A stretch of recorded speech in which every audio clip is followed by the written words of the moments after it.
It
was on. I tried Sam on sheet.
We begin in about 2 minutes. It's really like It's already. Should we begin? Should we begin? Okay.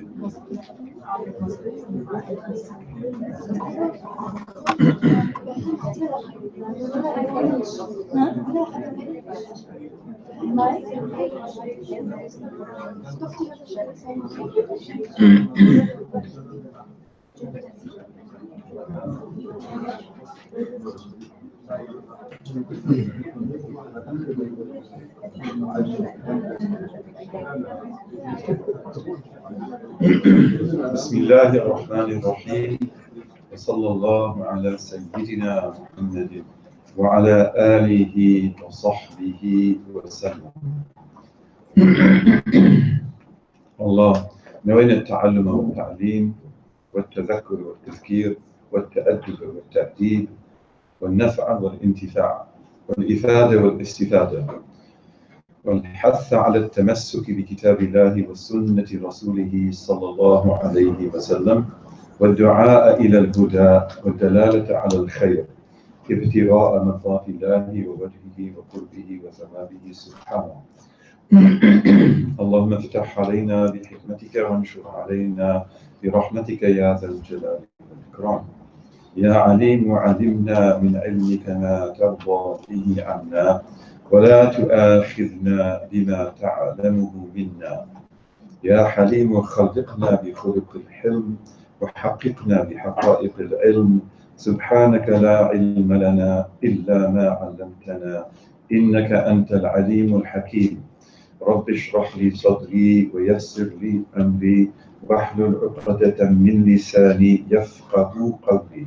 وصلى الله على سيدنا محمد وعلى آله وصحبه وسلم. This is the fourth class of 5 classes that we intend to give on marvels of the heart.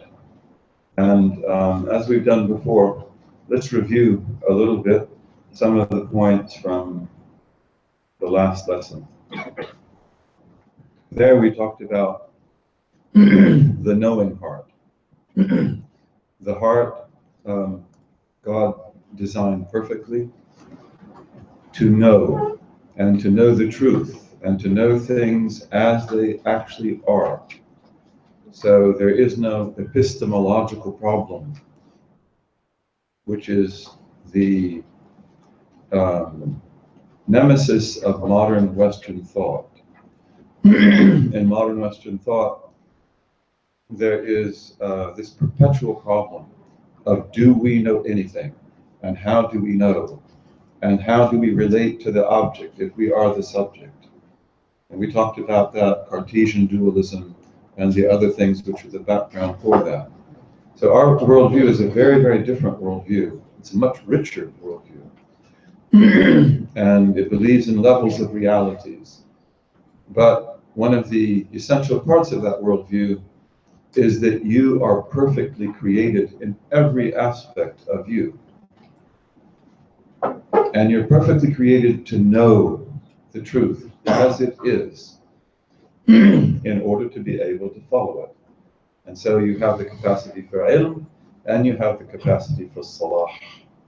You have the capacity for knowledge, and you have the capacity for being upright and sound. And we have to bring these two together, because knowledge never works if it's just information, or if it's just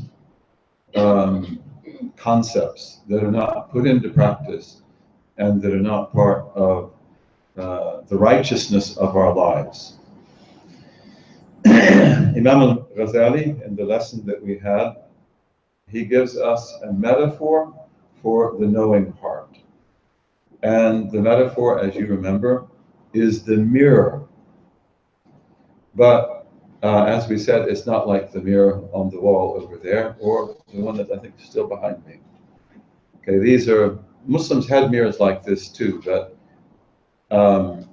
this is a different type of mirror. It's got glass, and then it's got, I think, mercury that's behind it. Is that true? But the kind of mirror he's talking about is the kind of mirror that was the typical mirror in much of Muslim civilization and of human civilization for thousands of years. And that is the mirror made of metal. It could be brass, it could be iron, I think it could be different things. But that mirror has to be smoothed, and it has to be polished and polished and polished. And then you see your image in that, just as you would see your image in stainless steel if it were really polished and shining. So the heart then as mirror, and it's a beautiful metaphor because this mirror of the heart reflects to you the world of things known. You know, you look at it, it looks at that, and you see that reflection. And first of all, excuse me, I have a lot of fun today. Excuse me. But first of all, the mirror doesn't work until it's polished. It's got to be smoothed, it's got to be rubbed, it's got to be polished, it's got to be made, it's got to be manufactured. So he uses this metaphor of the mirror in the process of its manufacture as an example of the immature heart. The heart that has not attained to its fullness and its maturity, generally because of age. So children have beautiful hearts, but their hearts do not have that full capacity to know the objective truth in the way that the mature heart does. And in the case of children, of course, that's something very natural, but then this could also be the case of people whose hearts and faculties never really develop. Okay, thank you. Can I still lecture if I take this? Yeah. Okay. Thank you. So we have people also whose faculties never mature. The mirror is never made. And insanity can be an example of that too, when the mirror is just not going to function. It's not right anymore. And then we have a second predicament of the heart that makes it incapable of knowing. And this is when we take that heart, which is a beautifully manufactured mirror, but we allow it to rust over, or we allow it to be covered by film or slime or anything else. So obviously then it's not going to work. So when you get that mirror which God gave you as a human being that is capable of knowing the truth, you've got to protect it. And you've got to make sure that it's not exposed, to things that will rust it and ruin it, and it'll never work. And this is the metaphor, of course, for lack of moral integrity. So when people follow their immoral inclinations and do what is evil or wrong in the eyes of God, it rusts the heart. And this is actually that same metaphor, as you know, in the Quran. They have rain, over their hearts. So this is why, in order to know, you must have salah. You've got to have salah. And we emphasized that a lot before. Al-jam'u bayn al-ilmi was-salah. We even said in the second lesson, I believe, that if we look at this concept of what the West came to call the genius, which was one of their fascinations in the 19th century in particular, maybe in the 18th century, the 19th century in particular, and into the 20th century. But often, if we look at these people they designated as geniuses, they were people who were very unbalanced. They were really, really amazing in one particular thing, but they might be complete failures in other things. I went to Germany when I was 15 years old.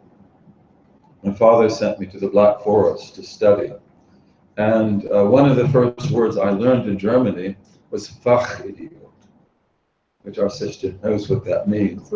And Fachidiot, it means sort of like the idiot of a subject. And what they mean by that is that this person is incredible when it comes to his particular subject. He's an idiot in everything else.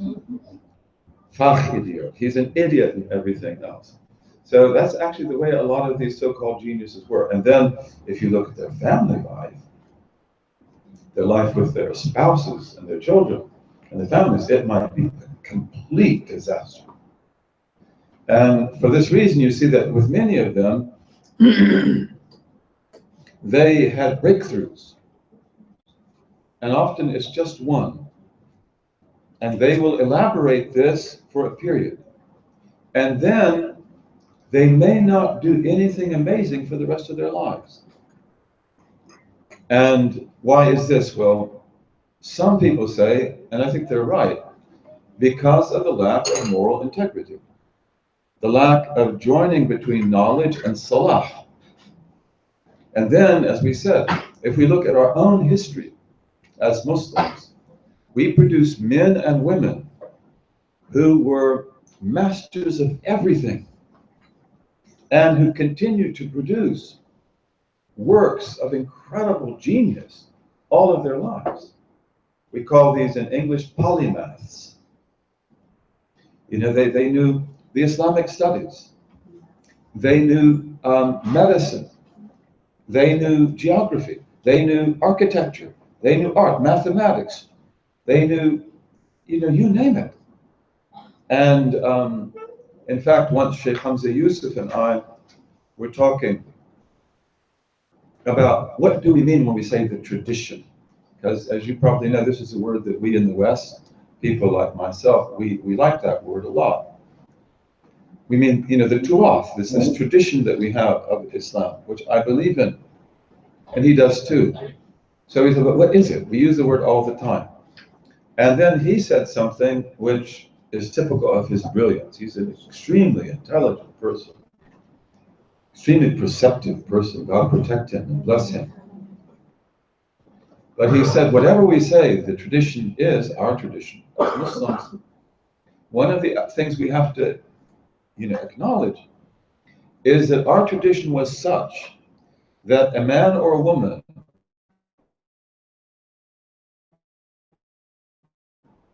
relatively long life, let's say, over 60 years, with proper means, like they have resources, time to study, discipline, they can master the whole thing in a lifetime, the entire thing. And you may have known scholars like that in Syria. There definitely were scholars like that, and God protect them, still are. And we have people like that in Turkey. We have people like that in North Africa. I knew a great sheikh, Shadili al-Nayfar, may God be pleased with him, of Tunisia. I met him in 1979, and then we met over and over again many times until his passing. Allah have mercy on him. But when I went to his house in Tunisia, a beautiful Tunisian house in the Qasaba, in the Kasbah, and he had books everywhere. They're an old Andalusian family with the keys of their house in Andalus, where they came from. And I said, you have books everywhere, manuscripts. And he said, even in the kitchen. And he took me into the kitchen and showed me. And my feeling with Sheikh Shadili Nayfar is that not a one of these books would you be unfamiliar with. Not a one of these books would be outside your domain.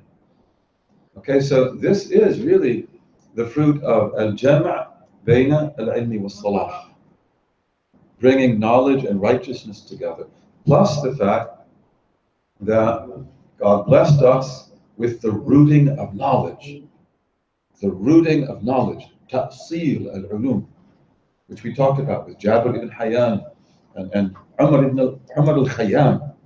These people, Umar, it took us longer to root mathematics than anything else, a century longer. And Umar al-Khayyam is one of the people who did that. But we are able to found every field of knowledge on its first principles. And then everything makes sense to everything else. Economics becomes a moral discipline. It's not just a market study. And economics can be related to medicine and to chemistry. And that doesn't make any sense to us today at all. But traditionally, it's like all of them can speak the same language. And then also, we can boil down every field of knowledge to certain fundamentals that are keys to that discipline. And if we take a little book like the Ajurumiyya, in a Nahu, in grammar, which I'm sure that most of you know very well, but it's also a manifestation of the rooting of knowledge. And so it gives you a key to go into Sibawayh or into any of the other great books of grammar or sarf. So in any case, morality, living a good life, this is essential. And this is what keeps the light of intellect alive. And so therefore you can have people as the Chinese had, and as the Indians had, and as we have, who can produce their whole lifetime. It's not just a flash in the dark, and then the dark is there again. Then also number three, what I call lack of perspective. That's really not the best way to put it. It's looking at the wrong things. Your mirror is there, it's working, it's sound, it's polished, and you keep it polished. You're an upright person, but you're looking at the wrong things.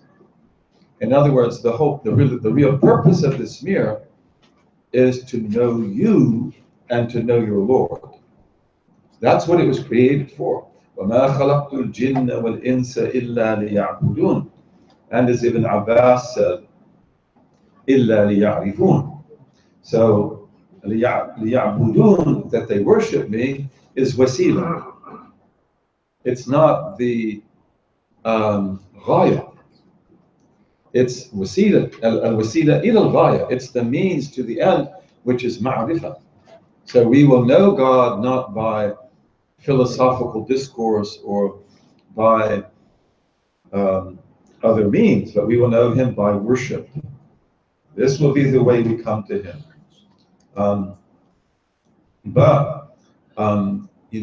We have to use the mirror for that purpose. And that doesn't mean that you can't use it also for the things that you're fascinated with, like business or investment or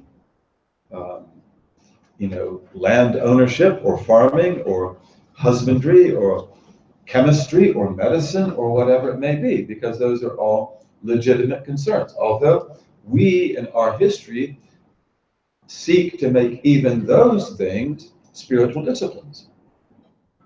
Chemistry is to tell me also about me and about God.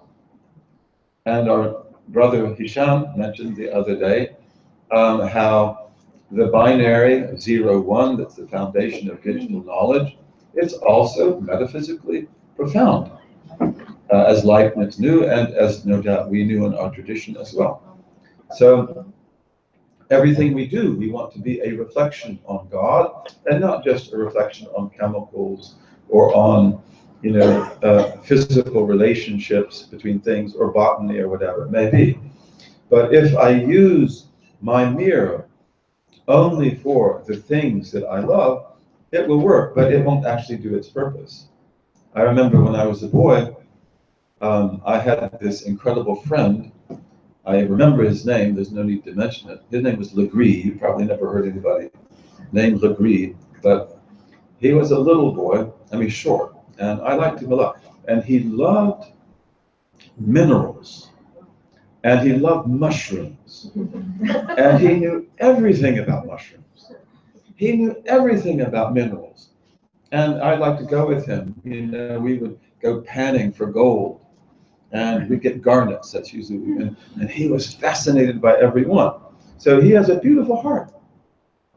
But, his focus was garnets,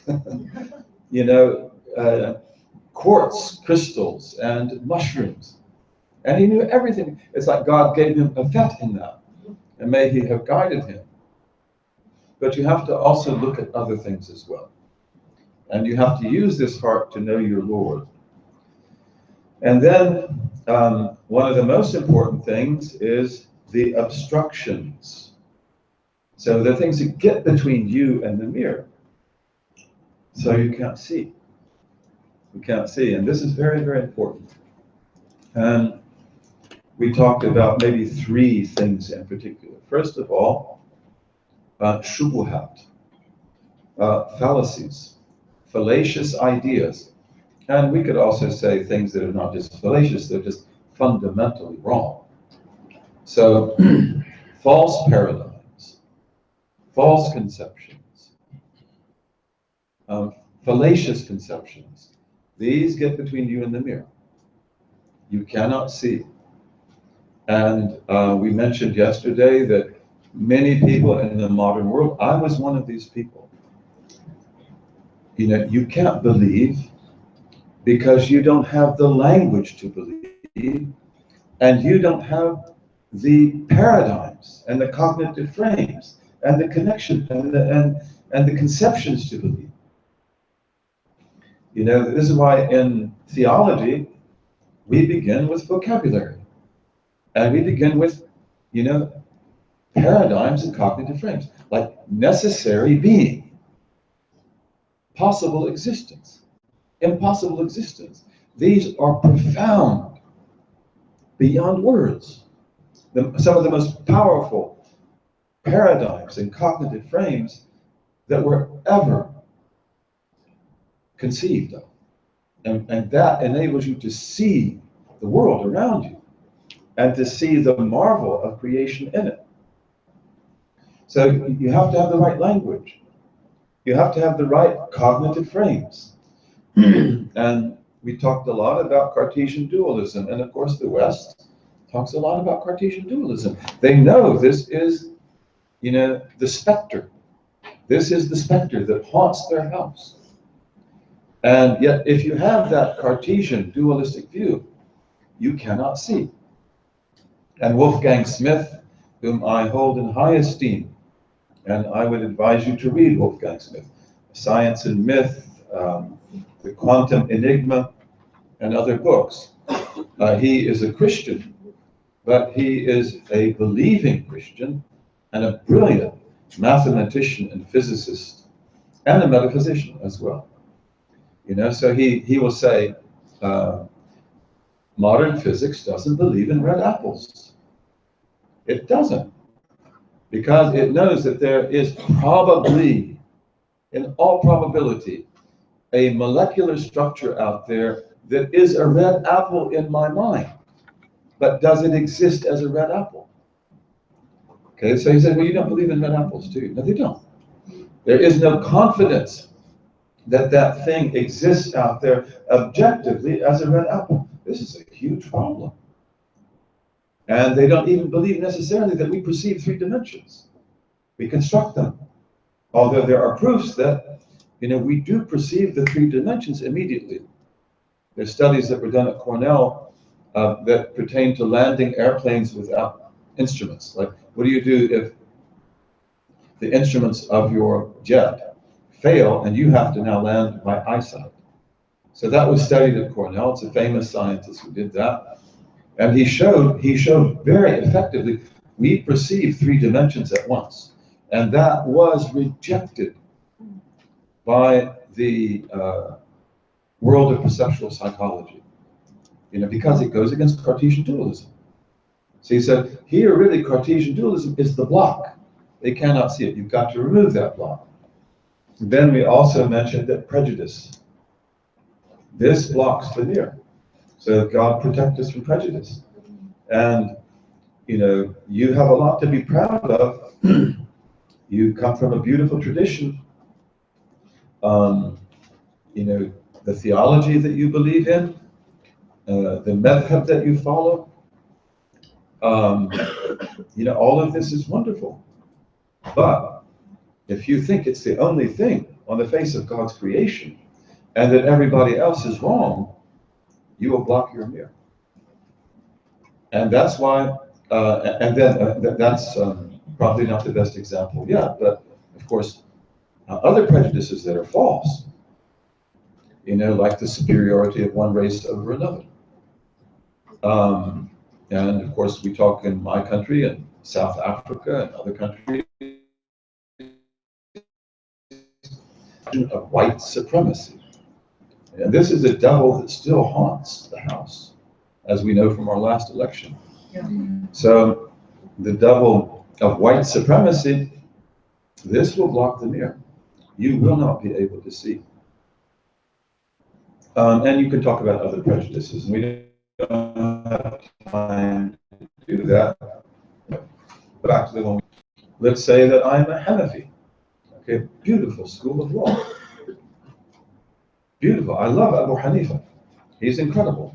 But if that makes me look down on everyone who's not a Hanafi, which sometimes happens, and the same thing happens with Shafi'is, and the same thing happens with Malikis, and the same thing happens with other people, then that will block the mirror.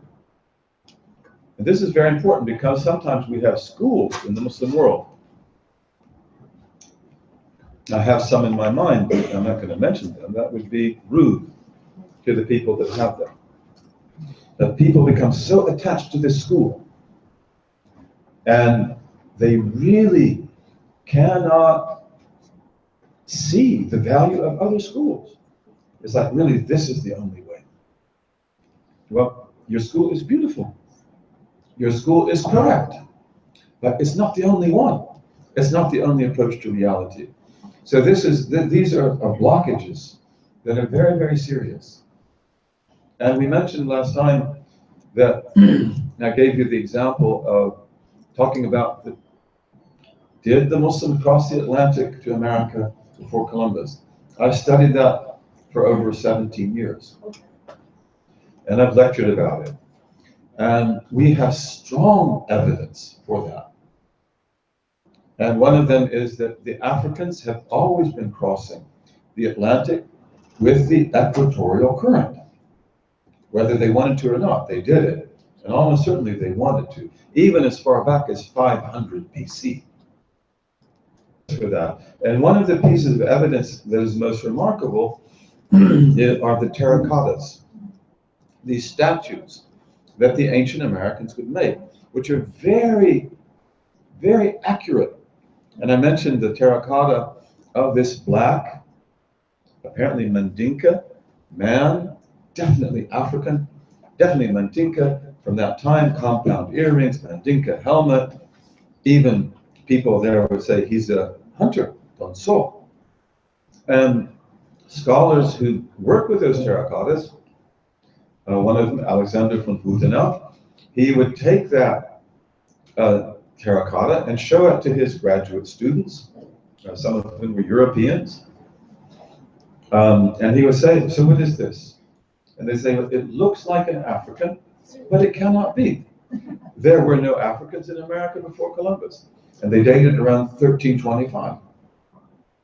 So that's not dishonesty, and that's not evil. It's not like they want to deny us something. No, cognitive frames. They've got planted in their minds this, which comes out of white supremacy also, this idea that we did it and no one could do it before us. So there's no possibility that there were Muslims in America before Columbus. And so, this is startling, isn't it? And, forgive me for belaboring this, but I mean, the Palestinian issue concerns all of us. And this is where the mess began, with the Palestinian, the oppression of the Palestinian people. But you cannot just tell the story to Americans and expect them to understand it. They won't. You've got to change the cognitive frames. And the right wing and the Zionists and others, in order to protect their interests and their point of view in the issue, they alter the cognitive frames. They work on the cognitive frames. And if you don't change that, you can produce all the evidence you want, but it won't work. It'll work for a few people, but they don't have those cognitive frames. But the ones who have the cognitive, it won't work. They won't see it. They won't see it. And this is why this issue is so important. There is a book in English written by George Lakoff, Lakoff, Lakoff, called Don't Think of an Elephant. Don't think of an elephant. So what are you thinking of? An elephant, right? Is there an elephant in the room? But don't think of an elephant. It's an easy book to read. And it's about cognitive frames. And especially how right-wing politicians in my country, God guide my country, have used it for almost 50 years to create the mess that we got into, so that people simply cannot think. And it's startling to the world, isn't it? How can you fall for this? Cognitive frames. And the media does that. It's one of the main things it does. So then we'll come to the last one, which is lack of combinations. And this means that my mirror is, mashallah, working. I'm looking at the right thing. No moral obstructions. It's sound, but I can see my face. I can't see my neck, the back of my neck. Right? So here, in order to use my mirror, I need another mirror. I need another mirror. I've got to put that mirror back there, then I can see the back of my head. So this means that sometimes to understand things, we have to understand other things first. You might call in your academic study as the need for prerequisites. Prerequisites. And again, we talked about powerful cognitive frames. So, for example, if I want to talk about God in a profound way, a theologically, metaphysically correct way, I need the right words. I need the right concepts. I mentioned, for example, necessary being. And we could talk about other things. So that becomes like a second mirror. And it enables me to understand things that would otherwise be almost impossible to understand. And that's very important. So that's a review. Then we began to end the lesson by talking about what does the mirror reflect? You've got that beautiful mirror in your heart. So what does it reflect that gives you the knowledge that you have? And here we believe that we have three treasure troves. Three treasure troves, big storehouses of treasure. And this is where we get our knowledge. Three treasure troves. And the first of these is what we can call the inner analog. The inner analog. Analog is the basis of an analogy. You know, that first complement, that first analog that complements all the other things we will see, that is parallel to all the other storehouses, because you have in yourself everything that's out there. This is what we believe. You're the little world. You are the microcosm. Al-insan al-saghir. Al-alam al-saghir. And that outside there is al-insan al-kabir. And it is al-alam al-kabir, which means that you are the blueprint of it. And it is the blueprint of you. And you have a kinship relationship with red apples. Not only can you know the red apple, but you have a kinship relationship with it. It's your brother. It's in you too. And therefore your knowledge of yourself is your knowledge of the red apple. This is really profound. It's actually what most human beings understood for thousands of years. But today we don't understand that at all. And our ability, to bring back this truth, to teach people how to think, is very, very important. So you have an inner analog. And this is, the treasure trove that is in you with your fitra, with your natural self, your natural disposition that you were created with. And it is the interface of all the other interfaces. Okay, the other two treasure troves are that world out there.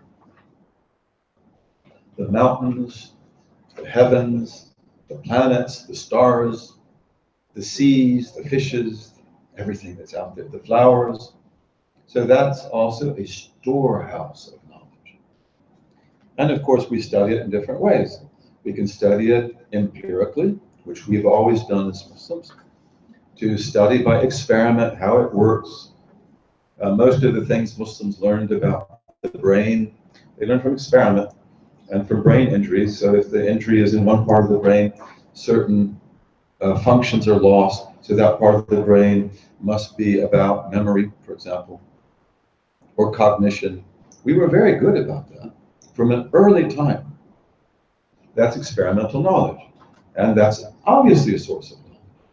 The thing is, as we stressed, that world out there, this beautiful world that surrounds us, it's not just the source of practical data. And, that can be the foundation of the way we build and the way we do medicine and so forth. But it's also symbolic. And that means that everything in it reflects metaphysical truth. Everything in it tells us about God, and tells us about ourselves, and tells us about the universe. It's all filled with messages. It's all. And again, how can I understand symbolism? Most of us today cannot. We can't read that at all. Although traditional people do it almost instinctively. You know, in the Kaaba, for example, at the Kaaba, we go around it in tawaf counterclockwise 7 times. Almost any of the First Nations of our lands in America, the United States and Canada, those are the ones I know better, no doubt, in the South, in Mexico and elsewhere.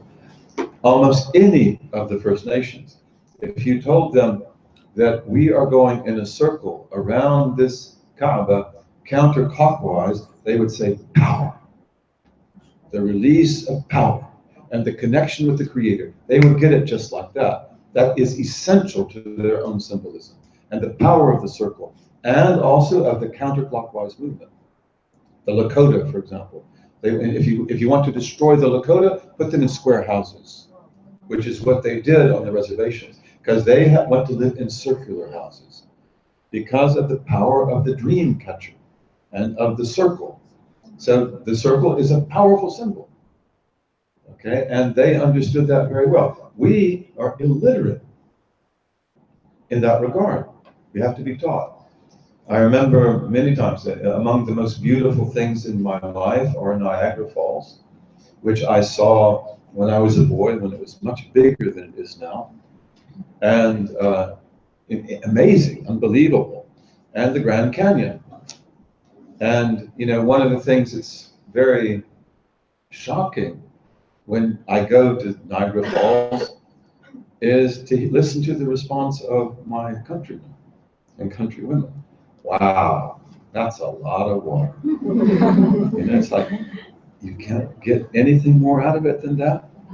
Maybe they may say a lot of electricity. You know, but, you know, God guide us all. Absolutely no ability to see that thing as anything more, you know, than the most basic, fundamental utility. And you go to the Grand Canyon and they just look at it and take lots of pictures. But like, you can't see the signs in you. You know, you can't, you know, this is not an ayah for you. So, and this is where we need other mirrors, right? They have desperately got to have other language, other cognitive frames. And symbolism is one of the things that was totally undercut in the development of modern thought. Sigmund Freud, Carl Jung, so they invert the whole world of symbolism and they make it something which is the opposite or the negation of what it actually is. So we talked about that. And then beyond this world, you have the other interface, the third, that's the mulk. And it is a reflection of the malakut. It is a reflection of the malakut. And the malakut is greater. And the malakut is more real. And the malakut is infinitely richer.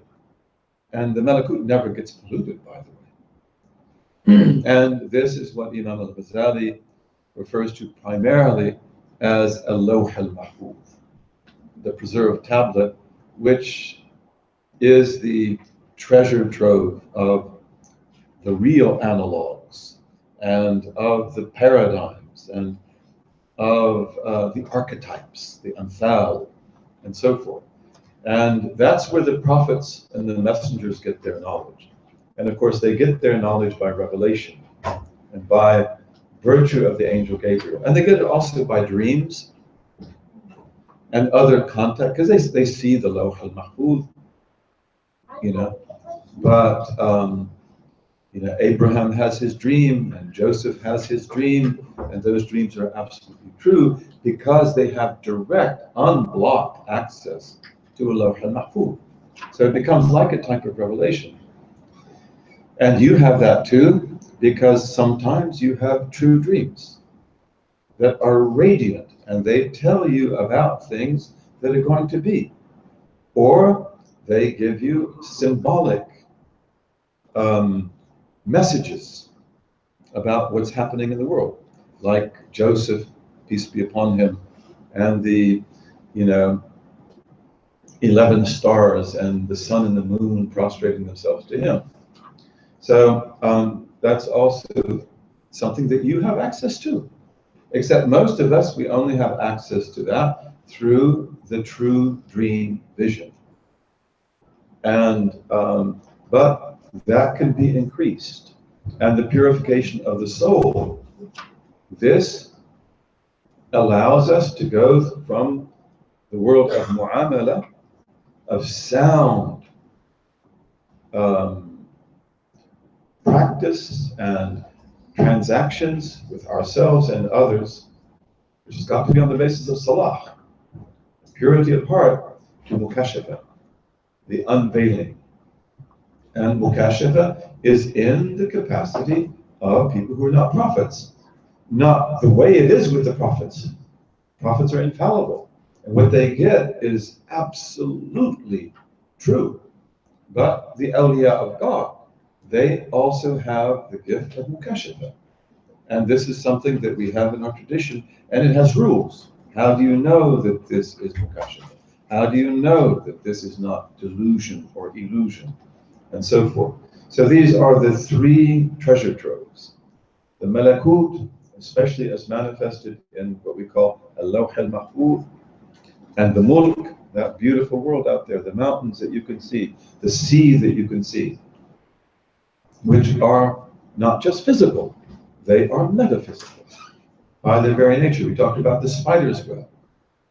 Allah talks about the spider and the spider's web. And the spider and the spider's web, especially the spider web that radiates from the center, it is the symbol and the analog of creation, of the created world. And it's awhan al-buyut. So is that. So is that, because it exists only by the power and the will of God. And we believe in Ash'ari theology that God recreates it from one moment to another, but so seamlessly that you can't see that. And most of the awliya, they hold to that view also, although they may bring in other things like tajalliyat, the power of God's manifestation and creation, which makes it very smooth. So it took a long time for that, didn't I? And that's a review. And now we come to lesson 4, which we began yesterday, and we'll start with again today. So here we begin to talk about the drama of your heart. And all of you smile and laugh. I probably have to be told something I don't know. But your heart is in a constant state of war. And it turns upside down and over again. So here we want to talk about something very important, and that is the influences that come to your heart. And your heart is constantly open to influences from the outside and the inside. And we need to know about that, and we need to reflect on that. This is part of muraqabah. This is part of the watching of our hearts. That what's going on there? Where did it come from? I'm praying, and then all of a sudden I'm thinking about, something totally different. Okay, where did that start? Where did that come from? How did that get in here? Why did that derail me? These are influences coming from the inside and often the outside. So this is something very important, and also it means don't trust that everything that occurs to your heart is from you, or that it is even on your side. أكذب الحديث حديث النفس كما قال صلى الله عليه وسلم. The most lying form of speech, is hadithun nafs, is the things that my soul tells me, my ego tells me. Don't believe that. Don't believe that at all. So, ego is not your amigo. Sorry? Ego is not your amigo. Ego is not your That's very good. That's very good. Ego is not your amigo. That's very good, sister. Ego is not your amigo. That's cool.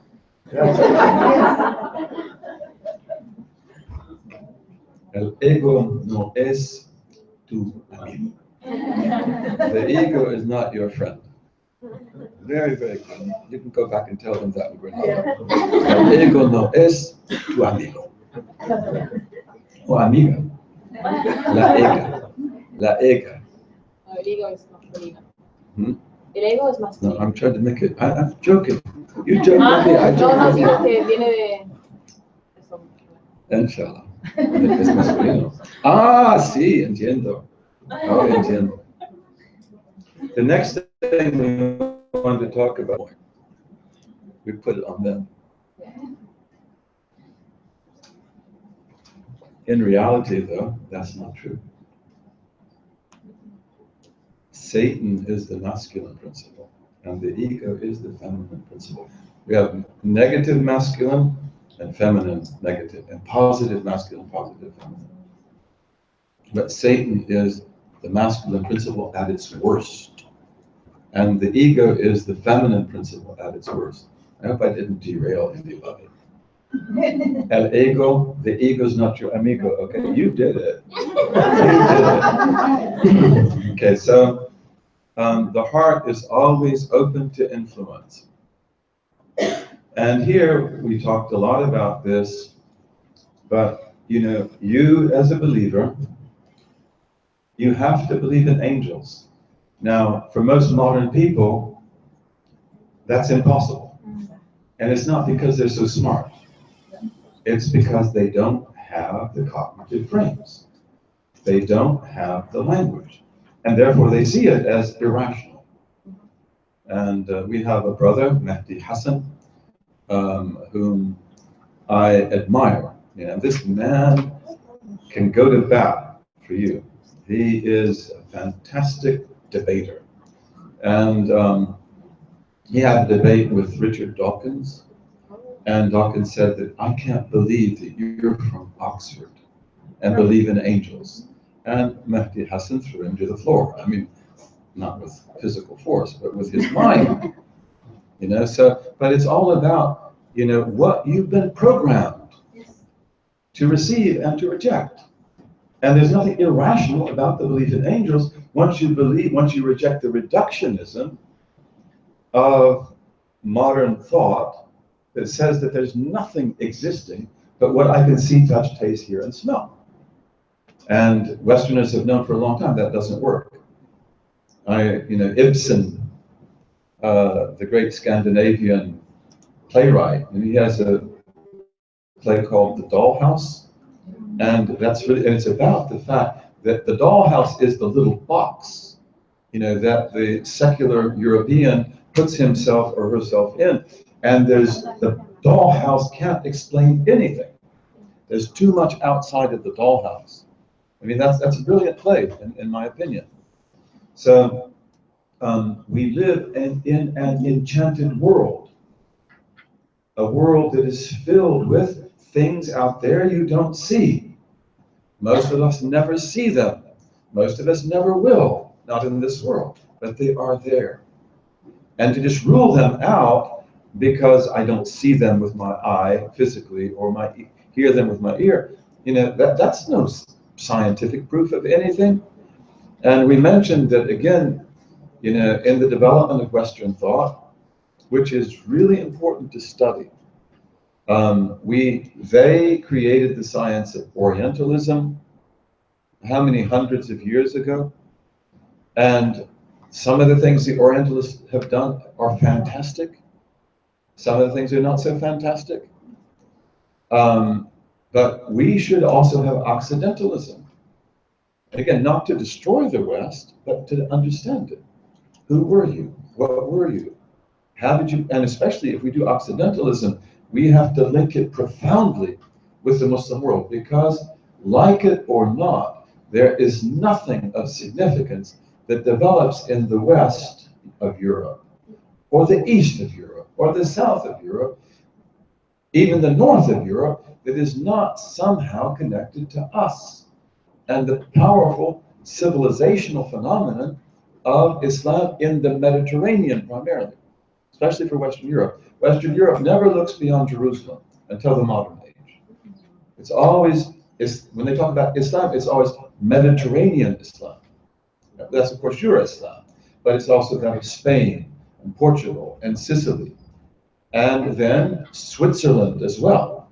Muslims were in Switzerland 150 years, from about 900 to 1050, under the Caliphate of Cordoba. Why didn't they teach you that in school? Why don't we study our history? Why don't we write our history? But everything in the West, even the cowboy hat, and the spurs, and humanism, and the PhD degree, and the doctoral chair, all of these are linked, sometimes directly, and if not indirectly, to things that were going on in our world. And they've been de-linked for the sake of white supremacy and for the sake of the Western ego. But that's not history. So Occidentalism is very important. And when you do Occidentalism, you're going to show what was the role of Toledo in all of this? What was the role of Sicily in all of this? Because it was profound. What was the role of the Thugr, of the Moorish Thugr, between Castile and between the Muslim world and Muslim Spain? That's where the cowboy culture comes from. And it's Moorish, Berber. And then it also becomes Castilian. So, but then also internally, how does the West develop? You have the development of profound metaphysics in St. Thomas Aquinas, affected by Averroes and Ibn Sina and Al-Ghazali and others, and of course directly from Aristotle, from what they have. And this is very significant. And then the destruction of that metaphysics, this is very significant. Okay, so we need to know this. We need to know this. And we need to know how to evaluate it objectively and correctly, not in a triumphalist way.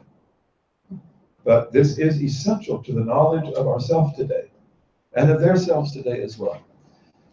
And as the West develops in the early modern period with the Protestant Reformation, this is one of the big changes. And again, we have a wonderful Protestant sister who was here the first day. She might be online. If she is, good morning and welcome. And I don't want to offend anyone, but the Protestant Reformation is going to bring about fundamental changes. Whether they are 100% good or not, this is an issue. But one of the things that will happen with the rise of Protestantism, and especially with its Calvinist form, and the creation of the Calvinist rational self, the buttressed self, is that it will lead in the so-called Enlightenment to the disenchantment of the world. This is a word we take from Max Weber, who called it Entzauberung, removing the magic. Okay, and of course it's good to get rid of the sorcery, right? It's good to get rid of the magic, but that's not necessarily the most correct way to refer to it.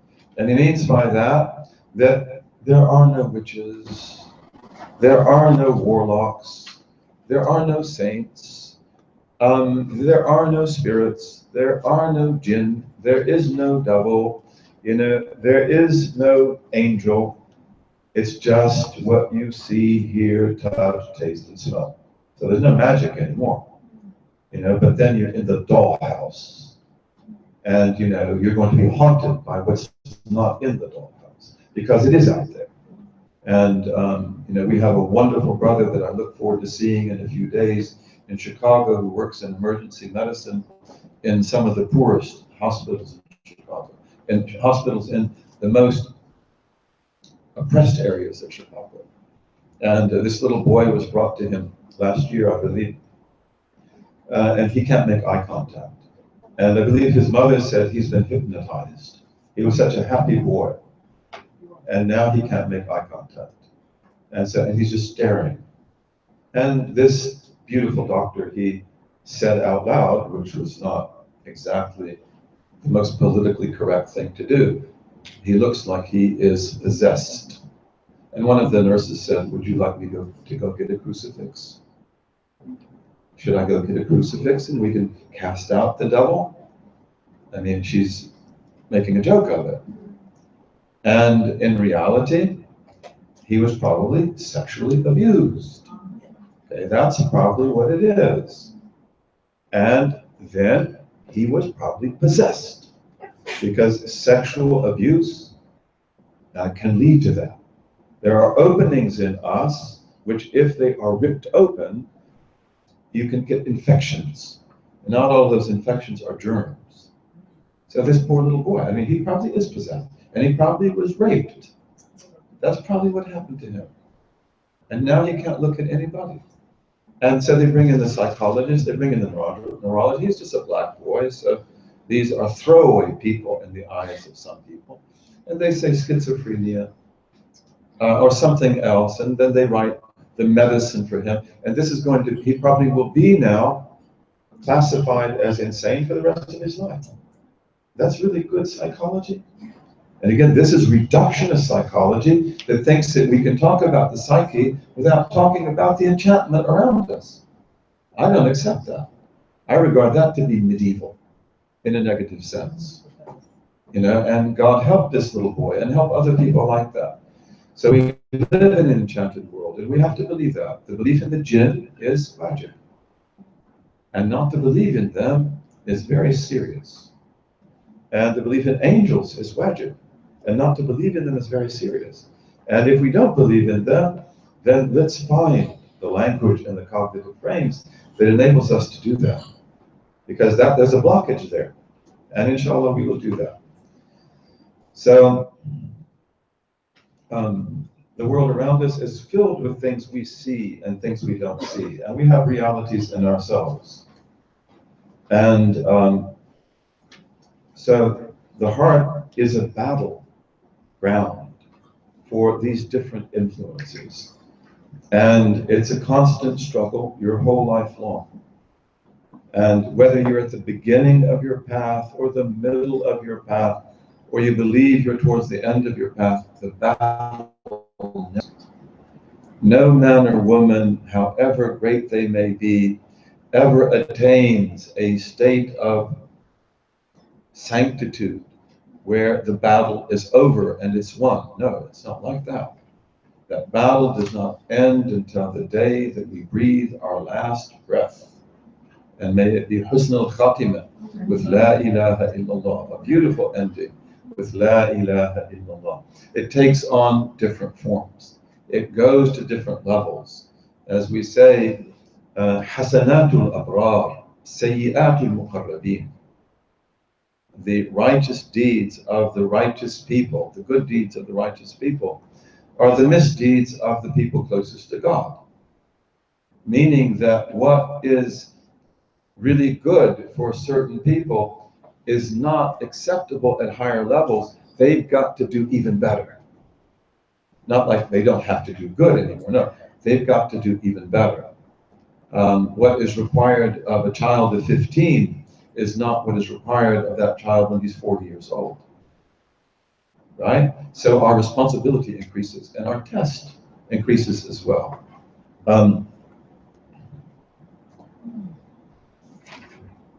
So this is why the mujahada, the striving against my ego, who's not my amigo, and this goes, who's my enemigo, right? Is my enemy. This goes on throughout our whole lives.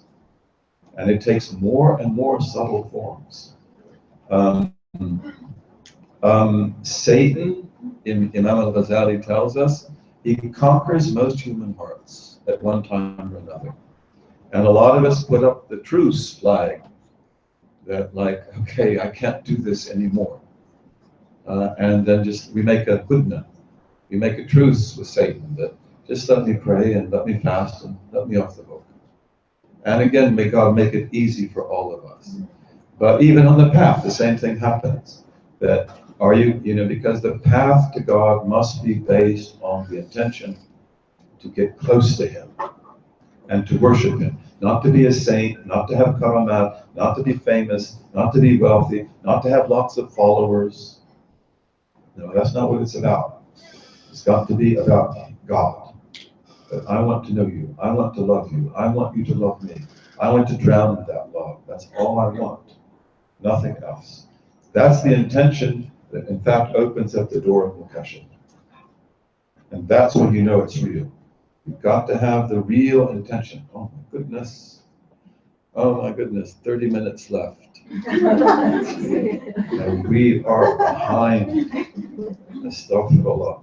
So, however, even when Satan conquers the heart, we can overturn it. We can overthrow him. And we can take back that heart, bi'idhnillahi ta'ala. Upon death, and we all have to face that. But upon death, all of our hearts are unveiled. And you really want it to be unveiled before that. And this is why Imam al-Ghazali says the people who do not imbibe this beautiful knowledge that comes from the Blessed Prophet and comes from the Salaf al-Salih, ridwanullahi alayhim, and comes from the awliya, the salihin and salihat, whoever does not taste of this knowledge, we fear for them a bad death. Because often what happens is that they think they're doing good, but they go astray at the very point where they think they were guided. And they don't have self-consciousness. They don't take themselves to task. So they get embedded in jealousy, in pride, in other things that will destroy them. And, so may our hearts be unveiled here so that we are true. Shaykh Abdul Qadir Jilani, ridwanullahi alayhi, he said that at-tasawwuf is as-sidqu ma'al haqq. As-sidqu ma'al haqq. Truthfulness with the real. God who is the real. And the more closer we become to the real, what happens to us? The more real we become. The more truly human you become. He is al-haqq. As you approach him, you become the way you're supposed to be. You become real. As-sidqu ma'al haqq wa husnul khuluqi ma'al khalq. That's all it is. Truthfulness with God, the real. May we be truthful to him and have good character with all creation, human beings especially. So now we want to talk about the most powerful influences of all. And these are what we call the khawatir, the khatir. And I'm going to call those involuntary suggestions. Involuntary suggestions. Involuntary means that they're not the function of volition. Volition is my will. Volition is what I intend to do. But these come without my intention. So therefore we'll call them involuntary. They're not a function of will. You don't have anything to do with this. They come just like that. They're khawatir. They invade your heart. And the khawatir are very important because all human action is generated in the heart from the khawatir. So this is the genesis of action. And this is another reason why the heart is so important. The heart, la najatu ka najati al-qalbi. Okay, there's no success like the success of the heart. I forget, this is a bait, but I don't remember it. But he says something like, لِأَنَّ كُلَّ الْجَوَارِحْ لَهُ تُلَبِّي. I messed it all up, but every part of your body responds to the heart. So when you get your heart right, then everything else, this is the hadith, that in the body there is a mudghah. That if it is sound, you are sound. The body is sound. And if it is not sound, everything else is unsound. So this is the genesis of action, and this is very important. And everything we talked about up until now were mirrors. So we could see the back of our necks, and so we could talk about this. So, what are the khawatir? The involuntary suggestions. And the simple and adequate approach to that is simply to say there are good ones and bad ones. Okay, that's all you need to know. There are good ones and bad ones.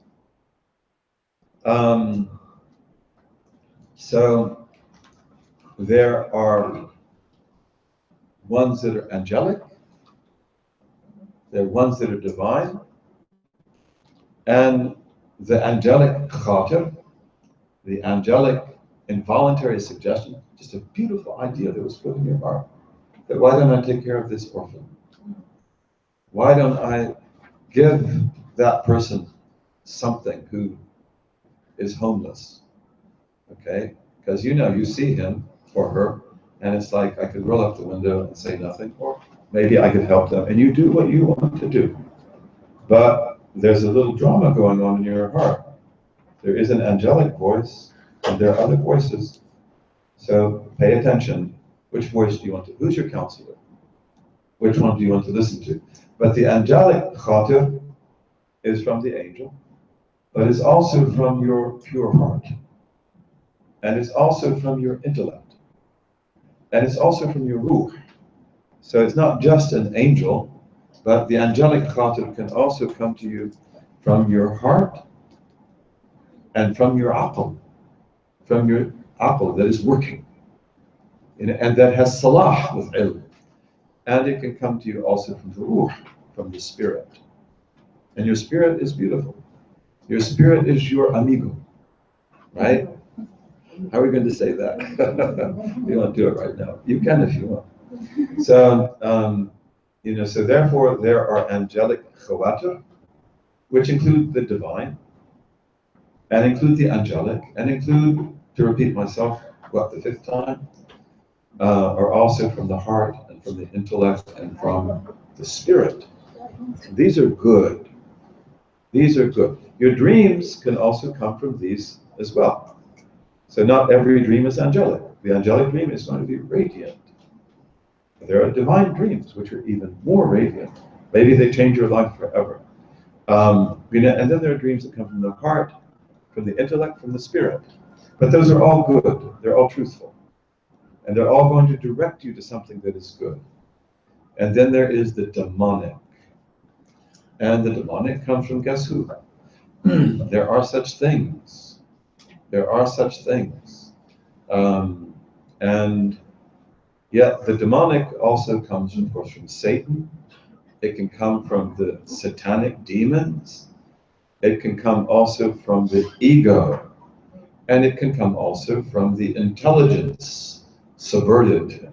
We have an intelligence, but if that intelligence, and we could say that's the aql, but this is the aql that is not conjoined with salah, that is not under the aegis of goodness, of righteousness. So we have a demonic intelligence, right? It's very tricky, very manipulative, very strategic. It's got lots of plans. So the good khawatir, the good suggestions, we can also put under that beautiful word, which is probably the name of somebody in this room, ilham, right? Inspiration. And ilham is always good, even if it's ilham about something bad. وَنَفْسٍ وَمَا سَوَّاهَا فَأَلْهَمَهَا فُجُورَهَا. And that ilham al-fujur, as we said yesterday, is a necessary thing. How can you be good if you don't know evil? How can you be upright if you don't know depravity? Don't do it. That's what taqwaha. You've got to have the taqwa not to do it. But you can't be babe in toyland. You can't be naive. You've got to know about the nature of evil so you can recognize it and protect yourself from it and detect it. And ilham is always good. Always good. And what we want to do is open our hearts to ilham. Open our hearts to this beautiful inspiration. this breathing in of the angelic and the divine and the good aspects of heart and intellect and spirit. And this is what we can call tawfiq. This is divine assistance and facilitation to eternal success. Tawfiq is the word you know, but tawfiq is such a huge word. I don't really know how to put it in English. Maybe my brother Michael, can help me with that. But tawfiq is divine assistance that puts you in harmony with other things that are right and facilitates for you eternal success. At-tawfiq aziz. At-tawfiq aziz. It is precious. And in fact, the word comes once in the Quran. وَمَا تَوْفِيقِي إِلَّا بِاللَّهِ. So open your heart to the angels. Open your heart to the angelic victory. Let that be your flag. And then we have the bad khawatir. And again, these come from the demons. They come from the devil. They come from the psyche. They're psychotic. Evil is psychotic. Did you know that? Evil is real. I mean, look at what's happening around us. That's not real? I mean, it's so real it rips our hearts apart. Look at the Syrian people. Many of you are Syrian people. Look what's happened. Look what happened to Iraq. Look Libya. And go on and on and on. It's like, where does it end? And may it end. And may the good be restored. Bi-idhnillahi ta'ala. But evil is psychotic. And evil is not rooted. It probably doesn't mean too much to you. It might be confusing. But it's very important. And this is our metaphysics, by the way. This is not theology. In theology, we speak more simply about evil. But in metaphysics, no. That evil is psychotic, deprivation. It is unreal. It is awham. That doesn't mean that evil people don't do real things, because they do. This also means you, in being salih or salihah, you are real. You are rooted. And therefore, even though you may be frightened, you actually have the ability to stand up to all your fears.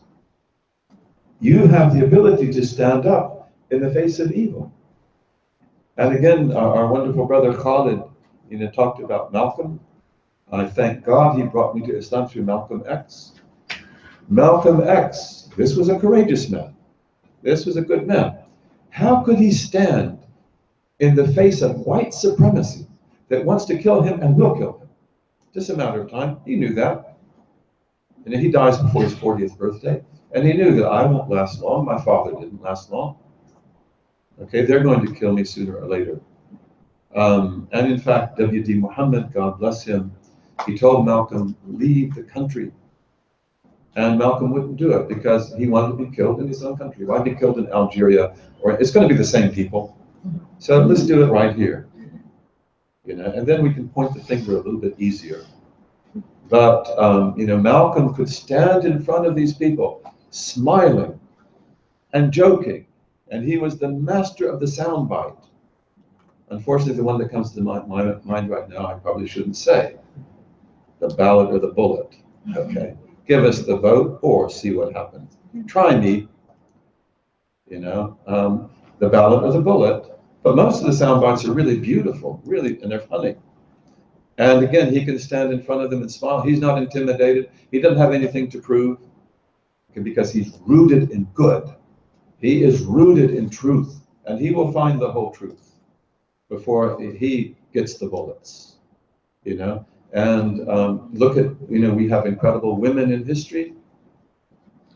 I'm going to mention people from my own land, like a woman named Moses, Harriet Tubman, Sojourner Truth. These are powerful women who were slaves, who rescued the slaves, and they weren't afraid of anything. And some of them weren't even very big, but they had no fear. We have also, in our own history, a woman named Nur Khan. You know who, there's a movie about her, Enemy of the Third Reich. And this is a nice movie done by our wonderful brother, Michael Wolff. And she's a real woman, and she wasn't very big.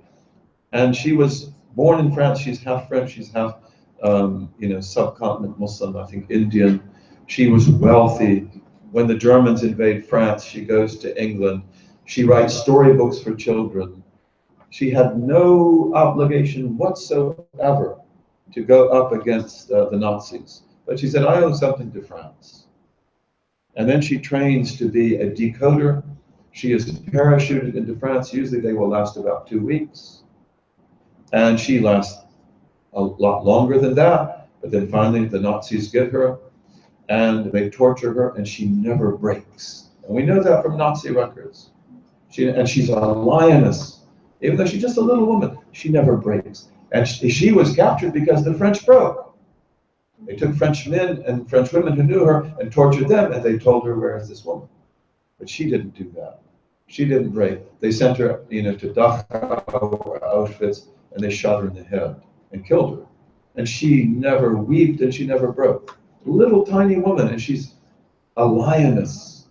And one of the reasons I believe is because she's rooted in good. And evil's never rooted. Okay, but the bad Khawatir, they're psychotic. And if you follow them, don't be surprised that you develop psychosis. Living in that ego, being entrapped in your ego. But they're from the devil, they're from the psyche, they're from the animal soul, the demonic soul, the bestial soul, and the predatory soul. We talked about that, right? That you have in you, Bu'dun Rabbani. You have a lordly dimension. That's what you want to develop. And then you have a Bahimi, which we call here animal, bestial dimension, animal dimension. And you have Sabari, predatory dimension. And you have also satanic, demonic. Okay, so this is where the bad Khawatir come from. That's why we want to break the idol of the pig, break the idol of the dog, break the idol of the demon, and get them out, sweep them out of the heart. Waswas, satanic whispering, and hawajis. These are all bad Khawatir. The waswas is from Satan and the demonic. And the demonic here can be demonic human beings, by the way. Because we have satanic human beings. And they can do things. They can also make you have waswasa, just by looking at you. Yeah, ya latif. And sometimes they're worse than anything else. And you have hawajis, which are insinuations, but the hawajis are insinuations that come from the lower psyche, the ego, who is not your amigo. And the bad Khawatir are always bad. Even though they can be ornamented and embellished 1,000 times. And they will often be that way. Sometimes they'll come to you dark, but they don't always come to you as dark. Again, who would open up his or her heart to the demonic victory? Wouldn't you say only a fool? But most of us are that way. Most of us are that way. And again, this is why may God enable us to receive prophetic knowledge and to believe in it and to begin to understand what is going on in my heart. And open up your heart to the angelic victory and close your heart to the demonic. So we must block Satan's points of entry. We must remove from our heart the fodder, the sustenance, the animal food that Satan needs and seeks. Don't give him anything to eat. Starve him. Make your shaitan nahif, not fat. Don't give him anything to eat. He'll probably go someplace else. And Satan's fodder is anger, out of control. Okay, and we talked a lot about anger. We've only got probably 5 minutes, so we're not going to talk about it again. Anger is not all bad, you know that. But anger out of control that is satanic fodder. And then we have appetite out of control, satanic fodder. And we have hawa, deluded passions. I know our brother's smiling, and I don't know what he's thinking about. I can guess, but hawa can be good and bad, right? But the hawa we're talking about here is the hawa alati tuhwi, the hawa that makes you fall from high heights to low lows, right? And so passion and command, and also the fodder are the idols of the heart and what they do, what they produce, and what they make you do. The idol of the pig, the idol of the dog, the idol of the ape. We didn't talk about that.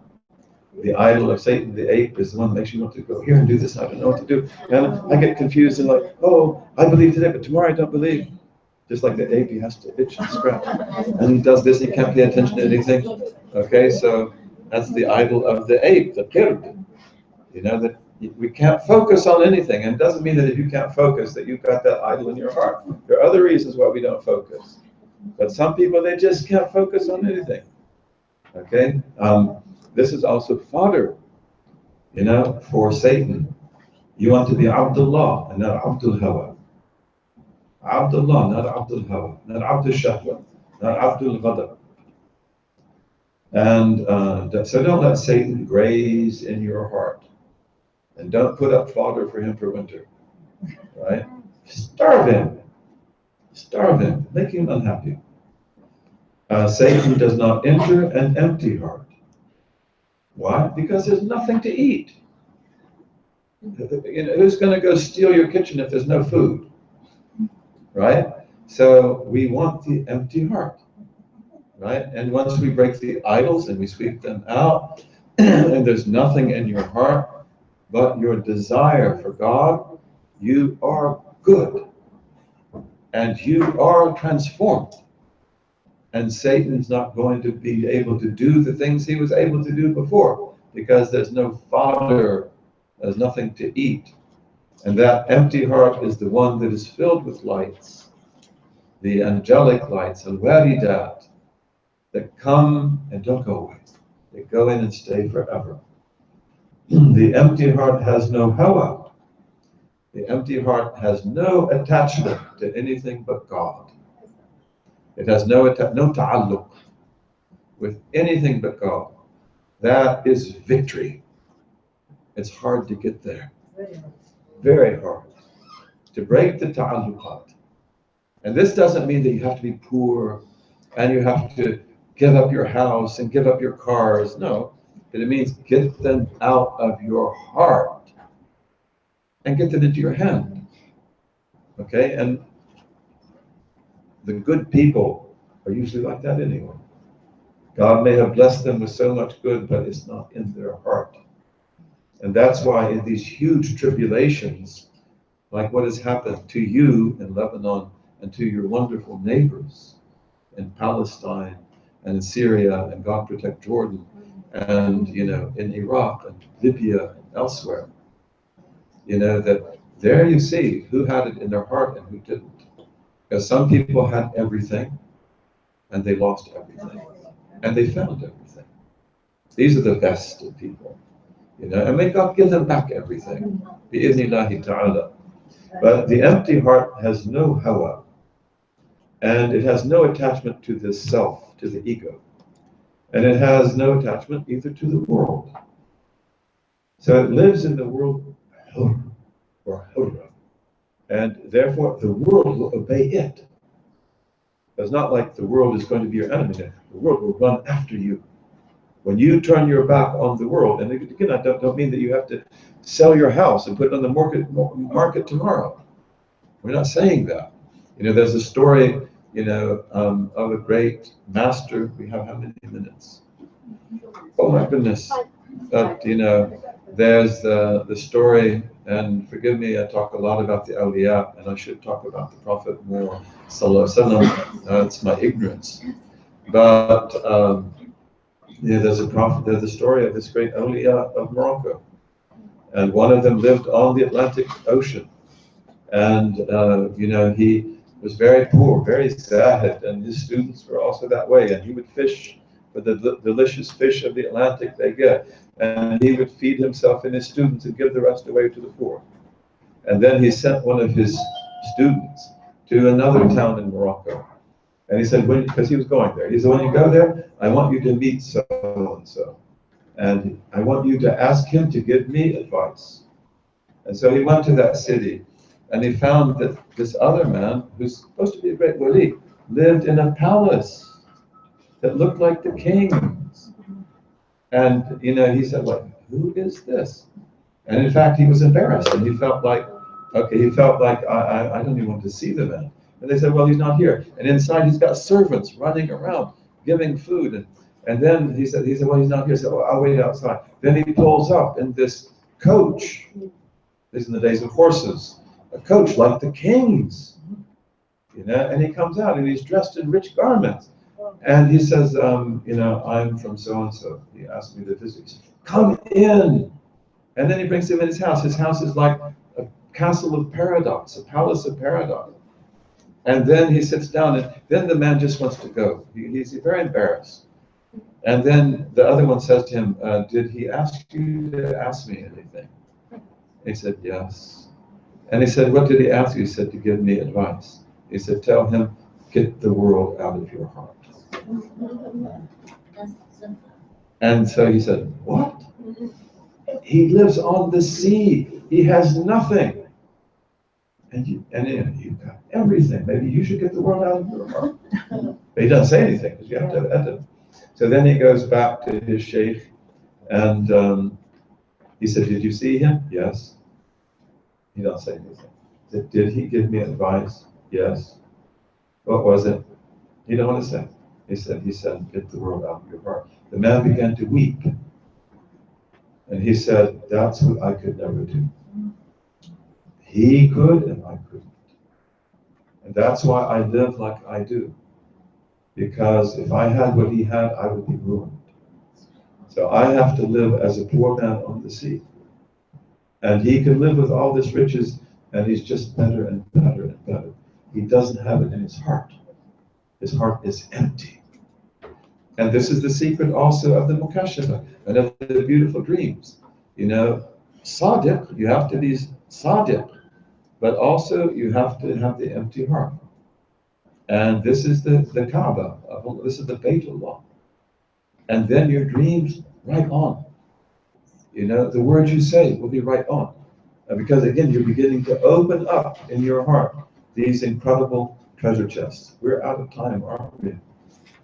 And I'm in trouble. So how many minutes are left? Huh? 2? Okay, and then we're going to have questions, but let's go through 14 portals of Satan. And we'll start back here, this afternoon, inshallah. But let's just start it. So what are some of the portals, the doors of the porous self that lets him in? And you are porous. You've got portals in you. You want to close as many as possible. You won't be able to close them all. That's why we say in the development of Western thought that the rationalized Calvinist, Protestant, who will become a model for Europe, by the way. They weren't like that in the Middle Ages, but he will have, or she, the buttressed self. Now this is romantic language. As opposed to the porous self of the Middle Ages. The thing is that this is sort of propaganda. It's not really the whole story, but you are porous, and they are porous too. And of course, when the Calvinists come to my country with their buttressed selves, one of their first problems is the witch trials. And in fact, my own grandmother, Rebecca Blake, who was a good woman and a beautiful woman, they accused her of being a witch, and she wasn't a witch. They put her in jail for 2 years. That's right. In that time of the Salem witch trial. This was in Boxford, Massachusetts. And her family Oh, they were deeply affected by that. But then this is hypocrisy. That's all this is, hypocrisy. She's a beautiful woman, that's all. You're just jealous of her. But, so, and then this is their poorest self coming back. But the portals of Satan, anger out of control, unbridled appetite. We could say unbridled anger, that's probably a good thing to do.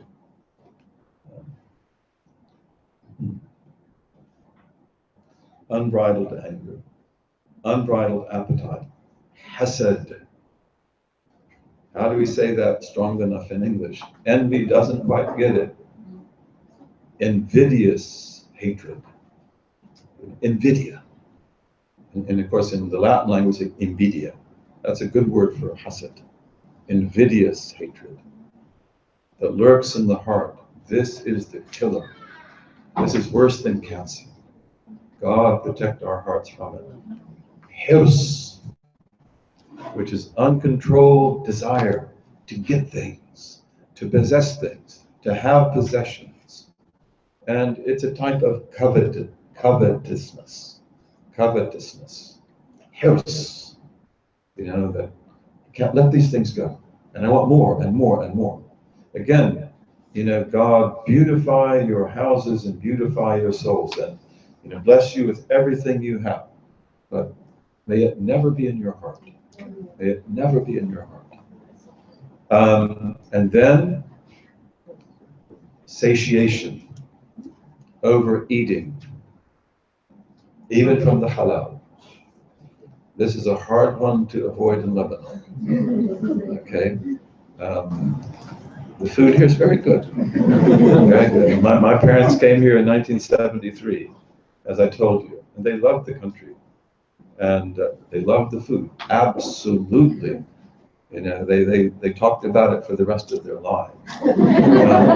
Satiation and overeating, even from the halal. And again, it's so good if we can leave 1/3 empty, as the Prophet said.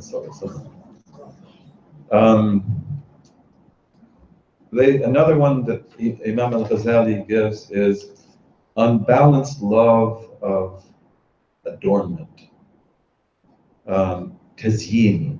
And again, tazyin is good. We are beautiful people, but sometimes we go too far. We go too far.